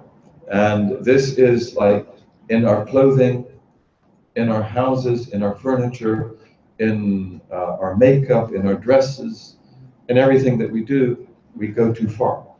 You should be beautiful. You should be respectable. But some people go too far, right? And I don't think that needs any explanation, because this then becomes a preoccupation with something that becomes almost like a psychological fixation. Even so that the woman may look at the top of the plate and look at the bottom as well. And maybe talk about you if the bottom of the plate's not clean. I mean, there are women who do that. And, I remember my mother, God bless her, she was a beautiful woman. She had black hair and yellow eyes. How many people you know like that? Yellow eyes with black around them. Very beautiful. And she used to tell me, do you know why we went to church every Sunday? To show off. That's why. But they really were sharp. I mean, I remember, and they wear these hats. This is back in the 1950s. And they would have little veils over their hats. And, but she said, we're all competing, all the women. We're all competing with each other, but, we don't want to be fixated on that tazyin. We don't want to be fixated on that ornamentation. And I guess we're out of time, aren't we? Yeah. Oh my goodness. So we'll come back, but let's just take two more. Tama. This is enough like hirs and tama. What's the difference? You might know better than I do. But I would say that, one of the mashayikh that I knew, he said, tama, every letter is hollow. The ta is hollow, the mim is hollow, the ayn is hollow. Tama is hollow. it's empty, and you don't want it. But it's like, this covetousness, this conniving, with hopes to get things that will make you more famous, more powerful, more wealthy. So usually we have tama in people, for example, and we can have it in other things as well. But like, if I get to know him, he knows the prime minister, and I'll be able to talk to the prime minister, and I can do better business and so forth. And you know people like that. I know people like that. They're always conniving, and usually at the base of that is tama, and tama is empty. ما بسقت أغصان ذل إلا على بذر طمع. As Ibn Ata'Allah said, the branches of humiliation only spread out over the seed of tama. And so we don't want that. Tama will lead to our humiliation. It also makes us a slave of people and things. So let's stop there, for now. Inshallah, we will begin here this afternoon, bi'idhnillahi ta'ala. And let's start the questions, okay? I'm not going to look over there. I know Sidi Hashim, he's got a question. But don't ask it yet, okay? Okay, and... These questions are dangerous, Hisham. Sorry? I'm telling Hisham, these questions are dangerous. They're complex. The questions are really dangerous. I know when I was in Cairo just recently, we had a meeting, with the sisters, and we left the brothers downstairs. They were really unhappy, and they were really sad. And forgive me, brothers, forgive me. It's very humbling to be here. Astaghfirullah, thank you, and so am I. But those weren't questions; those were examinations. That was the imtihan. I had to ask them at the end, did I fail? They were giving you the ijaza, that's giving you another ijaza. Maybe. Okay, so where do we begin with the questions? Folks in Cairo say Sorry? salam. Folks in Cairo Thank you. say Give them salam. salams. Salams Cairo people, and salams Chicago people, and Kuala Lumpur people, and Australian people, and all people. Yes. So I'm going to start with the last point you mentioned. I'm interested to know how to reach an empty heart without losing interest in the word around us. Because whenever I feel like I... Mm-hmm.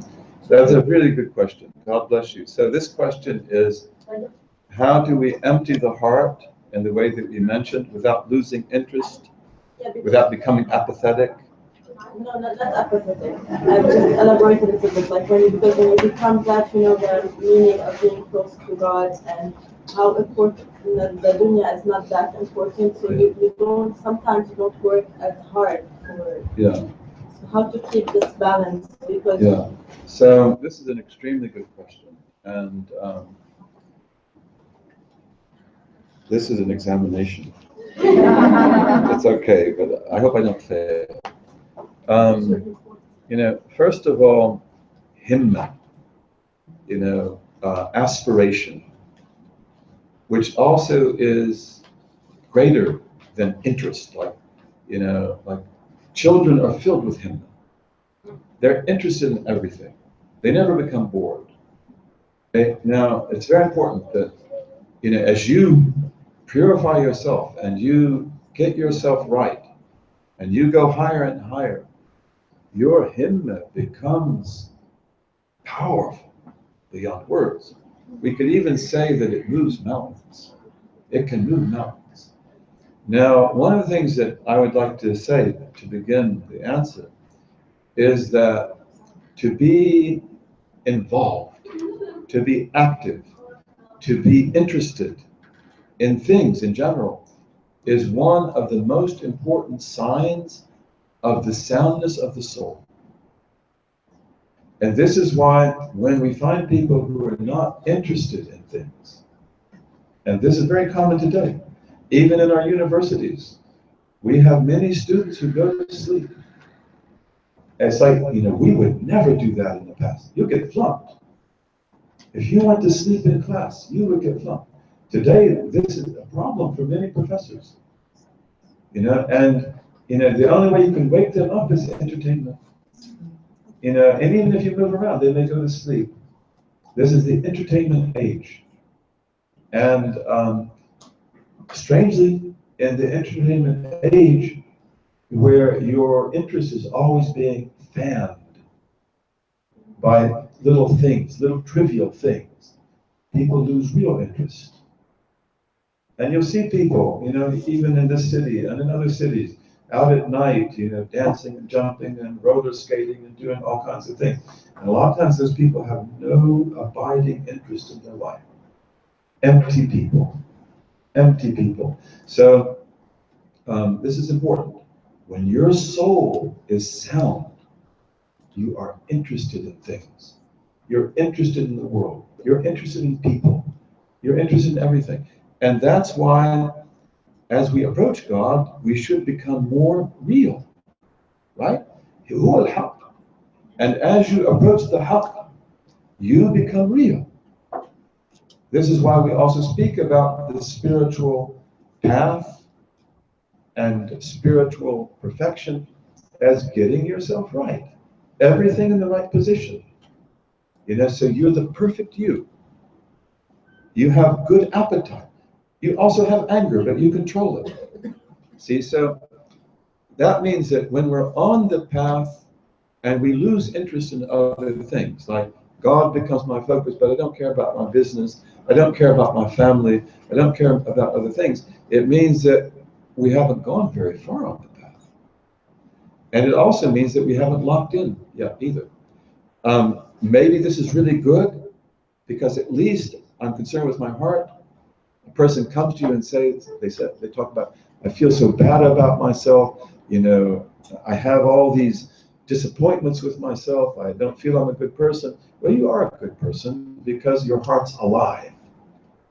If it weren't alive, you wouldn't have any of this. The pain that you have, the disappointment you have in yourself, it means your heart is alive.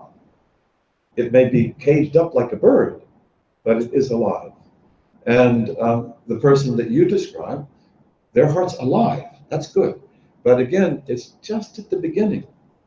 And it's sort of not locked in yet. Because as you begin to go towards your Creator, you become real. And when you become real, then you are interested in everything. No, I didn't lose interest yet, but I'm afraid that if we become that far, we will lose. So what I could like to say in that regard is that if the path is a real path, that should not happen. So and this is why on the spiritual path, we have to have helpers. Yeah. Some of you are physicians. Some of you are trained in other highly professional fields. How could you be a physician if you didn't have someone teach you? How could you be a physician if you didn't have someone train you? And the fact that you got straight A's on all your medical examinations, that doesn't mean you're going to be able to operate. You've got to go into the operation room with somebody else for years before you'll be allowed to operate on your own, right? And this is what we do in trades and crafts and in business and everything else. That you have to be trained. And on the spiritual path, that's also true. And one of the most difficult things on the spiritual path are its counterintuitive apparent contradictions. That you give up the world, but you don't give up the world. You become very humble. You were anyway, but you become totally humble. You know the truth about myself. I didn't create myself. There's nothing that you have or I have, however beautiful it is, whether it's strength or intelligence or eloquence or whatever it is, being a good father or a good mother. None of that was mine. All of that was given. So I have to be humble. And I have to be self-effacing, naturally self-effacing, not proud, but at the same time, you have to have self-esteem. You have to have self-confidence. Okay, don't they contradict? I think they do. But we will bring the opposites together. You've got to learn to juggle. You can't be taught, how do you juggle 2 or 3 balls at the same time? Well, you have to be trained. But in the path, it's like you have to do that. And that's why on the spiritual path, and with many people, especially people who embark on that path on their own, they often mess up their lives. They do. Like they may do too much dhikr of a particular type. And they get a spiritual state. No, you didn't get a spiritual state. You got taqa. You got an energetic state. And it might be from your ego. It might be from your psyche. And then they think that I've got mukashafat. No, you've got awham. You see, and maybe those awham are going to become lies. Because you might beautify them. We do it all the time. You see, so, we have, just like if you're an athlete, we talk about athletes, don't you have to have a coach? You might be the best runner in the world, but you'll never win the Olympics if you don't have an Olympic coach. And Muhammad Ali, who was one of the greatest human beings, what a beautiful man. I wish, if you know a lot about him, learn more. Everything about him is beautiful. Incredible.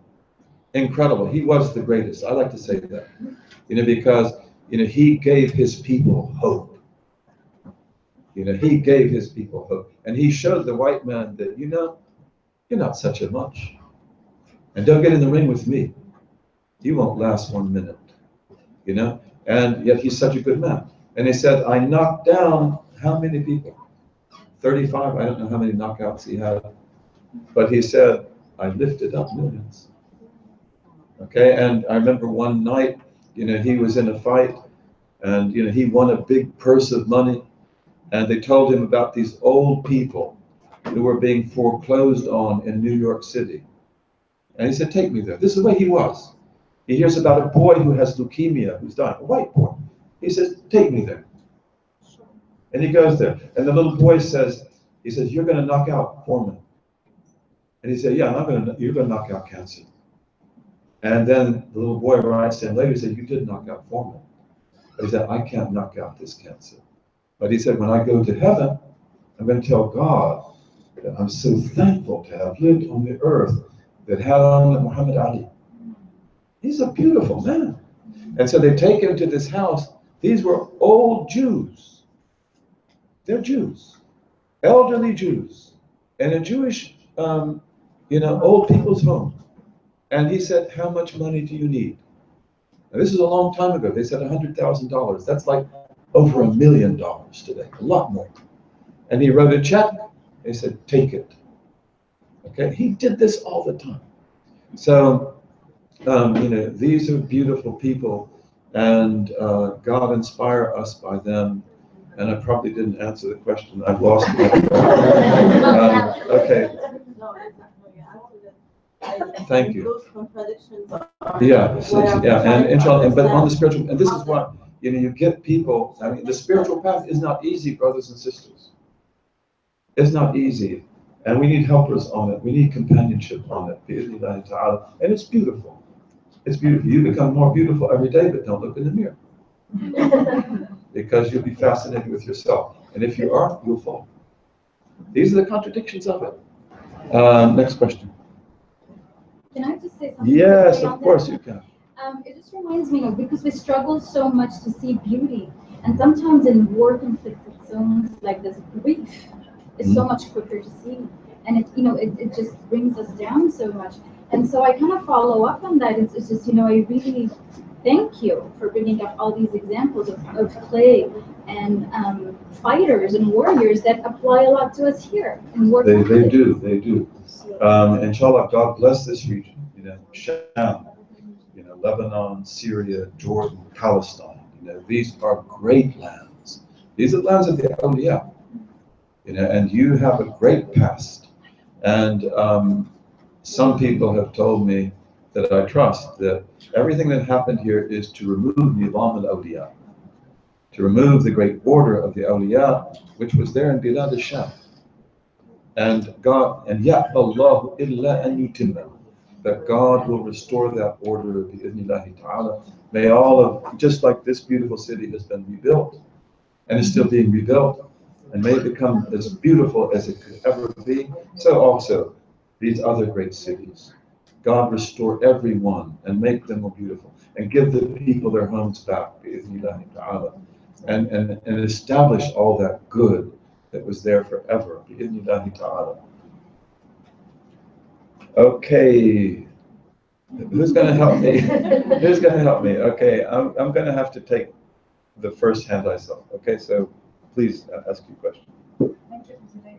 You've mentioned that positions and differences can be against our will, and you've also mentioned about cognitive frames, and we know about the structures around us. In this regards, how do we define free will within our tradition? Maybe free will is a modern term too. But how can we? Okay, so free will. This is a huge. I've got 10 minutes, and you asked me about free will, which takes 1,000 years. You know, but free will is, you know, we have other sisters in particular who've asked that question. They may be here right now.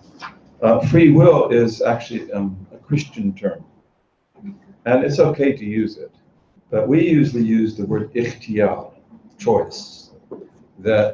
And choice is actually better because do you have a choice?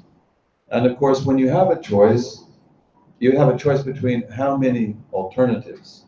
2, 3, 4, maybe 5. Infinite? No, you don't. You're always in a particular context. And that context is always determined by you and by other things. So in our theology, we believe in choice. And we believe that you are an actor.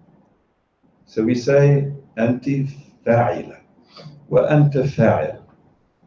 But God is fa'al. And we believe that in every human action that is voluntary, again, your involuntary actions are not this way. God bless your heart and keep it pumping. Pumping, pumping, pumping. That's involuntary, right? The blink of your eye. That's involuntary, right? I have weak eyes, so I blink a lot. That's involuntary. I don't even know I'm blinking. Okay, so, you know, you are an actor, and in every deed that you do, there is a combination of your will and God's will. And there's a combination of your knowledge and His knowledge. And there's a combination of your power and His. And these go together perfectly in such a way that you acquire the act. يعني تكسبين أو تكتسبين أو تكسب أو تكتسب الفعل. And we call this acquisition. And it means that you made the choice and it became yours. And we're going to talk about that a little bit in the next class. How do we do that? Okay, but this is very important. And so in the Islamic tradition, the belief in jabr, which is, you know, strict determinism, you know, that you really, it looks like you're making choices, but you're not. No, it's all done for you. You're a puppet. Okay, that was regarded to be kufr. That was regarded to be kufr. And the belief also that you have absolute free will to do whatever you want. We regarded that to be fisq, and sometimes kufr, depending on how far it goes. And this issue comes up early in Islamic history. Free will is one of the first things we talk about and fight about. God bless the Christians. What's the first thing they thought about? Do you remember? Do you remember? Huh? No, no. The Trinity would take 400 years. The Trinity would take 400 years. And it begins in Alexandria. It's from the Alexandrian School of Theology. We could talk about that at some time. It's very interesting, and may I offend no Christian. Okay, but what is the first thing the Christians differed on? Personification. Can you say it again? Personification. I didn't hear you, I'm sorry. Personification. Personification. I still didn't hear it. Personification. Okay, Rebecca, do you know? Okay, well, let me stop the questions, okay? And forgive me. But the first thing they disagreed on was the crucifixion. That's right. And, you know, the crucified man, whom most Christians believe was Jesus Christ, peace be upon him, he was still on the cross, and his blood was dripping, and it was in the soil of Jerusalem. And people said, it's not him. It's not him. Look, it's not him. And they said, look at the lower body. That's not Jesus. And also, that man fell carrying the cross, according to their story. And prophets would never do that because they are strong. They're, the strongest man among us, they're 100 times stronger. That's not Jesus Christ. And they say it's not him. It looks like him, but it's not. And so therefore, we have in the Christian tradition, we have canonical books and apocryphal. Apocryphal ones are the ones that were never accepted. And every apocryphal act of the disciples, we have many, the Acts of Paul, the Acts of John, and these are all apocryphal. They're not accepted by the church. But every one of them says Jesus wasn't crucified, but one. Every one of them says that. And they said it appeared that he was, but he wasn't. And they call this doceticism, from the Greek word dokein, which means shubbiha. They are mushabbihun. They say that it looked like he was crucified, but he wasn't. And in fact, in the Acts of, I believe, John, which is apocryphal, not in the Bible today, John is weeping on the Mount of Olives in blessed Jerusalem.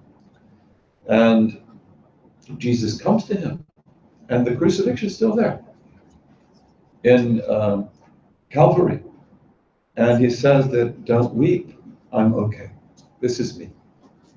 And so when someone else was crucified in my place, he looked like me, but he's not me. That's the first thing they disagreed on. We need to study history. We've got to study history. We are lazy people, and we've got our wonderful Dr. Hibbert, who's got these incredible books in the Macan, and nobody reads them, brothers and sisters. We've got to read. We have to read. We have to think. We've got to work. Really, it's not a game. It's not a picnic. And there are other people who do read. There are other people who do think. And we are ummah la taqra. Ummah to iqra la taqra. We are the first literate civilization in history. And we used to read and read and read.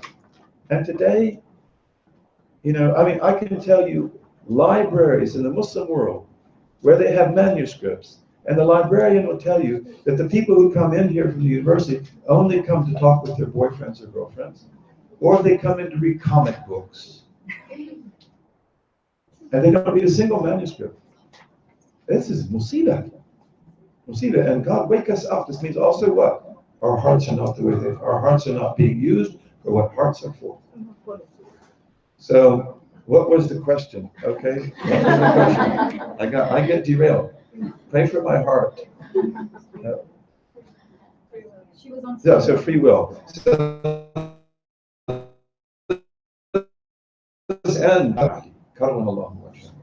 And his answer to me is the best. Al-amru bayn al-bayn. La jabra wa la tafweed. La ikraha wa la tasleet. Can you do better than that? This matter is between two extremes. Al-amru bayn al-bayn. Okay, so this matter is between two extremes, two poles. La jabr. There is no strict determinism. Wala tafweed. Nor does God turn over his creation to you. You're not a creator. La farwada ilayki al-khalq. Wala ikrah. He doesn't force you to do what you don't want to do. Wala tasleet. And he doesn't grant you power over his creation. You're not a Lord, you're not a God.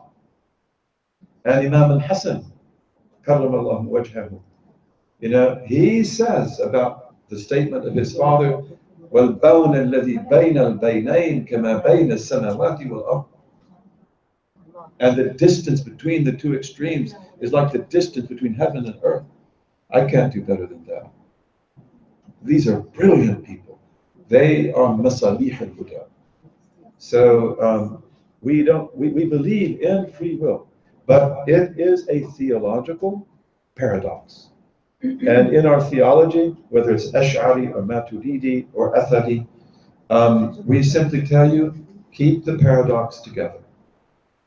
You know, you can't juggle the balls, but hold them in both hands. It looks like a contradiction, and we cannot explain it to you on the level of discursive intellect. Discursive intellect is the logic that all of us share in common. If you come to the awliya, they will tell you the truth about this. And you will see that you are freer than you ever imagined. You know, my servant does not approach me by anything dearer to me than what I have made obligatory upon him or her. He does not continue, or she, to draw closer and closer and closer by voluntary acts of good until I love him or her. And then I become the eye with which he sees, the ear with which he hears, the hand with which he grasps, the foot with which he walks, the heart with which he thinks, fu'ad in another riwayah, you know, the tongue with which he speaks. He doesn't ask for anything, but I give it. He doesn't seek refuge, but that I give it. وَمَنْ عَادَ لِي وَلِيًّا فَقَدْ آذَنْتُهُ بِالْحَرْبِ. And whoever offends one of my awliya, I declare war against. Okay? Is that free will? You know, whatever you ask for, you're given. Whatever you want, you're given. And we call that person hurr. And we call that woman hurra. And the hurr is the slave of God. And he or she is a slave of principle. They will do only what is right, only what is good, and they are free. So you are free, and you become freer and freer and freer. Isn't that amazing? And that's why if I follow my shahawat and I follow my anger, I'm Abdul Hawa. I'm nothing. I'm not free. I think I'm free. I can go to the bar and, you know, I can drink whatever I want and go home whenever I want and go out with whomever I want. And I don't have to pray at Fajr. I can just go to sleep and sleep until 3 o'clock and get up again. I'm free. No, you're not free. You're a slave. You're a slave. You will regret this, right? You will regret this. They always do. You will regret this. You wasted your life. You wasted your life. You destroyed your friendships. You destroyed your integrity. Nobody wants you anymore. Even though they'll smile and shake your hand. And the more you get to God, the closer you get to God, the more real you become. And you can see that. Realness radiates from your face. You become real. And when you become real, you become free. Although I'm Abdullah, you know, and you're Amatullah. Okay, but you are free. He sets you free. He is, you are Atiqatul Rahman. And I'm Atiqur Rahman. I hope so. Okay, he set me free. God emancipated me. Bi-idhnillahi ta'ala. May he emancipate all of us and give us strength. And again, God bless your beautiful lands. Your beautiful, blessed lands. And bring them back. Not only to where they were, but to where they can go. And to establish Nizam al-Awliya in your land. It'll never be gone.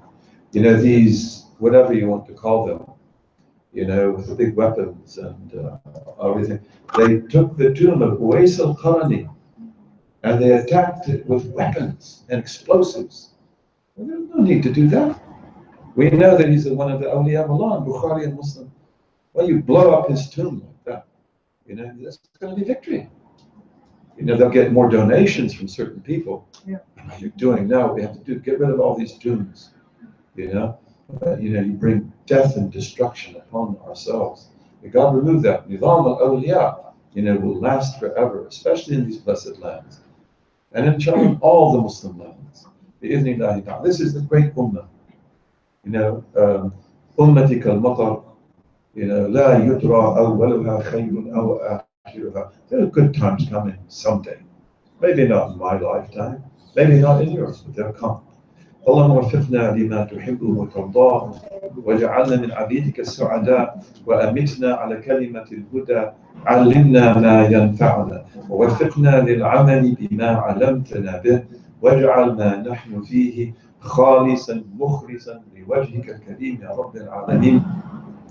اللهم اجعل تجمعنا هذا تجمعا مرحوما، وتفرقنا بعد تفرقا معصوما، لا شقيا منا ولا محروما. ربنا آتنا في الدنيا حسنة وفي الآخرة حسنة وقنا عذاب النار. It's really wonderful to be here, and we'll see you this afternoon if you can make it. And wonderful people online, and inshallah, God give us khitam al-misk bi'idhnillahi ta'ala. And Assalamu alaikum. Assalamu alaikum.